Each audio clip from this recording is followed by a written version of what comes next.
Alice অবাক হয়ে তাকিয়েছিল তার মাথায় বন্দুক তাক করা ব্যক্তিটির দিকে, তার মুখ দিয়ে কোন কথা বের হচ্ছিল না। অ্যালিস আজ ভীষণ অবাক হয়ে গেছে। সে কখনো ভাবতেও পারেনি, যেই লোকটাকে সে ভালোবেসেছে সে কিনা এত বড় সন্ত্রাসী বের হবে। অ্যালিস বলে ওঠে, এটা সত্যি হতে পারে না।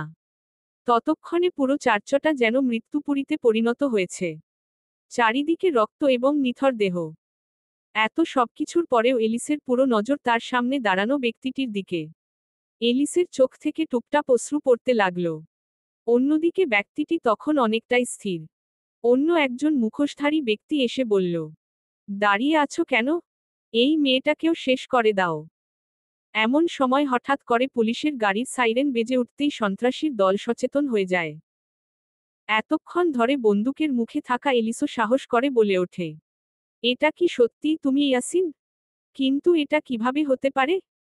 আমি যেই ইয়াসিনকে চিনেছি, আমি যেই ইয়াসিনকে ভালোবেসেছি সে তো এমন হতে পারে না। তুমি সন্ত্রাসী হতে পারো না। কিছুতেই না। ইয়াসিন গম্ভীর স্বরে বলে। পুলিশ চারিদিক থেকে আমাদের ঘিরে ধরেছে, এখন এই মেয়েটাকে হোস্টেজ বানিয়েই আমাদের এখান থেকে পালাতে হবে। ইয়াসিনের কথা শুনে এলিসের হতবিহ্বল হওয়ার দশা। ইয়াসিনের চোখে সে অদ্ভুত হিংস্রতা লক্ষ্য করছে। এতগুলো নিরপরাধ মানুষকে তারা চিহ্ন রে ফেলেও তার চোখে বিন্দুমাত্র অনুশোচনা নেই। এ কি আদৌ সম্ভব? তার চেনা ইয়াসিন তো এতটা নির্দয় নয়। তাকে এইরূপে কল্পনা করার কথাও তো অ্যালিস স্বপ্নে ভাবেনি। এরই মধ্যে ইয়াসিন এলিসের মাথায় বন্দুক তাক করে নির্দয়ের মতো তাকে নিয়ে যেতে থাকে। যাওয়ার পথে কিছু পুলিশ তাদের পথ আটকে ধারালে ইয়াসিন কঠোর স্বরে বলে, যদি তোমরা আমার সামনে বাধা হয়ে দাঁড়ানোর চেষ্টা করো তাহলে এই মেয়েটাকে আমি শেষ করে দেব।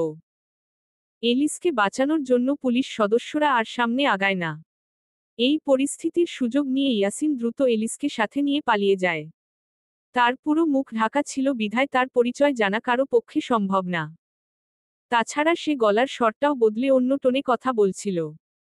অথচ অ্যালিস শুধুমাত্র চোখ দেখেই চিনতে পেরেছে তার ভালোবাসার মানুষটিকে, যার নতুন রূপ তাকে পুরো চমকে দিয়েছে। পলরূপী রাফসান ত্রস্ত পায়ে থানায় পায়চারি করছে। তার চোখমুখে উদ্বিগ্নতার ছাপ স্পষ্ট।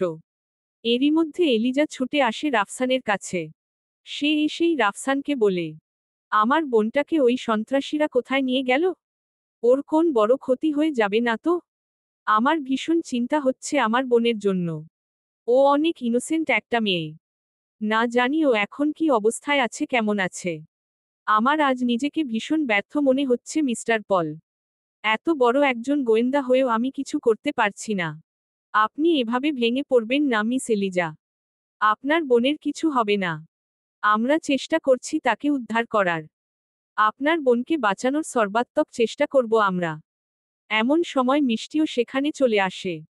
মিষ্টিকে দেখেই রাফসান বলে, তুমি হঠাৎ এই সময়ে এখানে? মিষ্টি বলে, আমিও মিস এলিসকে খুঁজতে চাই। ওনাকে আমি ব্যক্তিগতভাবে চিনি। উনি সত্যিই একজন ভালো মানুষ।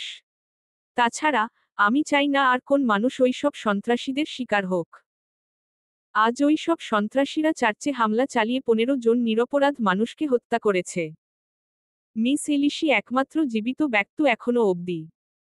তাকে উদ্ধার করা গেলে হয়তো ওই সমস্ত সন্ত্রাসী সম্পর্কে আরও অনেক তথ্য জানা যাবে। তাই আমাদের মিস এলিসকে একদম সুস্থ স্বাভাবিক অক্ষত অবস্থায় উদ্ধার করতেই হবে। ঠিক বলেছ তুমি। এলিজা কান্নারত স্বরে বলে, আমি আর কিছু ভাবতে পারছি না। আমি শুধু আমার বোনকে ফেরত চাই। পাপা কিছু জরুরি কাজে প্যারিসে গেছে। যাওয়ার আগে আমাকে বলে গেছিল এলিসের খেয়াল রাখতে। এখন যদি ওর কোন ক্ষতি হয়ে যায় তাহলে আমি পাপাকে নিজের মুখ দেখাতে পারবো না। প্রয়োজনে আমি নিজের সব শক্তি কাজে লাগাবো, তবুও নিজের বোনকে উদ্ধার করে ছাড়ব। অ্যালিস পিটপিট করে চোখ মেলে তাকায়। তাকে একটি বদ্ধ ঘরে বন্দি করে রাখা হয়েছে।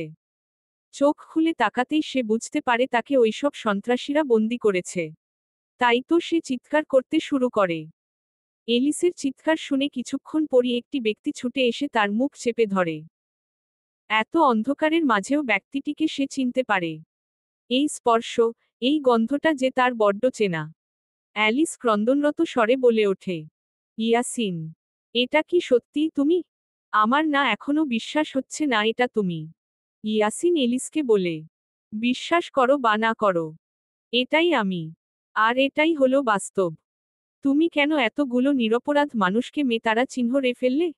ওরা তো তোমার কোন ক্ষতি করেনি। আমি তো এই ইয়াসিনকে চিনতাম না। আমি যেই ইয়াসিনকে চিনতাম সে ছিল ভদ্র, দয়ালু, পরোপকারী। যার স্বভাব, চরিত্র আমাকে তার প্রেমে ফেলতে বাধ্য করেছিল। তাহলে আজ এই কোন ইয়াসিনকে দেখছি আমি? ভালো করে দেখে নাও। এটাই আসল আমি। ইয়াসিন আল খলিলির আসল পরিচয় এটাই। না, এটা হতে পারে না। এই সব মিথ্যা, আমি নিশ্চয়ই কোন দুঃস্বপ্ন দেখছি তাই না? এটা সত্য হতে পারে না। বলেই অ্যালিস ইয়াসিনকে জড়িয়ে ধরে কাঁদতে থাকে। ইয়াসিন ধাক্কা দিয়ে এলিসকে নিজের থেকে দূরে সরিয়ে বলে, এসব নাটক বন্ধ করো। এসব নাটক করে তুমি আমায় ভোলাতে পারবে না। তোমাকে এর আগেও আমি বারবার সতর্ক করেছি আমার থেকে দূরে থাকতে, কিন্তু তুমি শুনলে না। বারবার আমায় বিরক্ত করে গেছো। তবে এবার আর নয়। ইয়াসিনের কথা শুনে অ্যালিস বলে ওঠে, তুমি খারাপ হতে পারো না। তুমি যদি খারাপ হতে তাহলে এখন অবধি তুমি আমায় বাঁচিয়ে রাখতে না। এটাই প্রমাণ করে যে তোমার মনে অনুভূতি আছে। তুমি খারাপ মানুষ নও। হয়তো কোন কারণে ভুল পথে চলে এসেছো, কিন্তু তুমি আমার সাথে ফিরে চলো। আইনের কাছে আত্মসমর্পণ করে দাও। আমি আমার বাবা আর বোনকে বলে তোমার যথাসম্ভব কম শাস্তির ব্যবস্থা করব। তুমি একদম ঠিক হয়ে ফিরে আসা পর্যন্ত অপেক্ষা করব তোমার জন্য। আমি যে তোমায় ভীষণ ভালোবাসি ইয়াসিন। আমি তোমাকে ভালো দেখতে চাই। ইয়াসিন এলিসের গলা টিপে ধরে বলে, তোকে বললাম না এটাই আমার আসল রূপ। বুঝছিস না কেন? ছাড়াও আমায়। আমি নিঃশ্বাস নিতে পারছি না। তোকে আর নিঃশ্বাস নিতে হবেও না। অনেক জ্বালিয়েছিস আমায়, আর নয়। বলেই ইয়াসিন একটা ধারালো তারা চিহ্নরই হাতে নেয়। ইয়াসিনকে এভাবে দেখেও অ্যালিস একটুও ভয় পায় না। কারণ তার মনে দৃঢ় বিশ্বাস ছিল যে ইয়াসিন তার কোন ক্ষতি করবে না। কিন্তু এলিসের বিশ্বাসকে সম্পূর্ণ মিথ্যা প্রমাণ করে দিয়ে ইয়াসিন নির্দয়ভাবে এলিসের পেটে ছুরি ঢুকিয়ে দেয়। অ্যালিস বিস্ফোরিত চোখে তাকায়। ইয়াসিন এতেই ক্ষান্ত হয় না। তারা চিহ্ন দিয়ে 20-25 বার আঘাত করে এলিসের শরীরে। এলিসের সুন্দর শরীর পুরো ক্ষত বিক্ষত হয়ে যায়। শরীর ভেসে যায় লাল রক্তে। এলিসের নিঃশ্বাস ভারী হয়ে আসে। এত কিছুর পরেও অ্যালিস নিজের শেষ শব্দে বলে ওঠে, ভালোবাসি। তোমায় ভীষণ ভালোবাসি ইয়াসিন। কথাটা বলার পরই মাটিতে লুটিয়ে পড়ে অ্যালিস। অতঃপর ধীরে ধীরে তার চোখে আধার নেমে আসে। এই নির্মম পৃথিবীক বিদায় জানায় সে, যেখানে সত্যিকারের ভালোবাসার কোন মূল্য নেই। অ্যালিস মৃত্যুর আগেও ইয়াসিনের জন্য এতটুকু ঘৃণা প্রকাশ করতে পারেনি। বরং নিজের শেষ নিঃশ্বাস ত্যাগ করার আগেও ইয়াসিনকে ঠিক সেভাবেই ভালোবেসে গেছে যেমনটা আগে বাসত। চলবে ইনশাআল্লাহ। পরবর্তী পর্ব পেতে চ্যানেলটি সাবস্ক্রাইব করুন।